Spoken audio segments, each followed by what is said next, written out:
Pumapak na si Dudong parang batang sinundo sa school tas biglang pinag-activities Ganun ang kanyang atake. So nandito nga tayo sa sikat na desierto sa Dubai. 12,800 ang arkila sa malaking iyan. 30 minutes lang yun ha. Huwag kayo papalagay dyan ng ibon kasi may bayad dyan. Eto naman nasa 4,800 pesos. Kinonvert ko na para sa inyo. Mag-convert talaga kayo. Baka banat kayo ng banat, 3 months na sweldo nyo na pala sa Pinas. Nakakapuwing dyan, Mima, tas sobrang alikabok sa muka. O, tingnan nyo naman tong anak ko. Nagpa-slide-slide pa, o mukha naman tanga. Matutumba pa yan, Mima, ang babanan yan ha. Well, ibang aking ine-expect. Hindi naman masyadong fun itong slide-slide. Medyo boring din ang a little bit. Pero kaya rin lang pang picture taking baga. For experience na din siya. Proof baga na kayo nakapunta. At lumubog na nga itong aming service. Si Gileona Travel nga pala nag-arrange ng pupuntahan namin, Mima. O ayan, tinulak-tulak na nila. Doon sa package, free na ang dinner buffet. Pero hindi kasama yung renta ng mga sinakyang kanina. Anyway, masarap na din ang foodings. Loko nyo, naglalandian pa tong dalawa. May nag-show nga pala dyan. Belly dancing ata ang tawag doon. Ang ganda ng atake ng buffet, diga. Nasa labas talaga siya, Mima. Lakas maka-aesthetic, diba?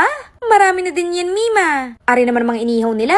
Nayapak si Dudong parang estudyante nangihingi ng pagkain sa kantin. Na para bang recess na niya. Parang kapit na bata lang sa likod Estudyanteng matured ang atake. Kasama na nga din pala to sa package. Mahal ang mga attraction nila, Mima. Mahal ang mga entrance. Pero kaya rin na Dubai ito ha. Aba nga naman, sa Dubai na rin na-miss yung essentials product.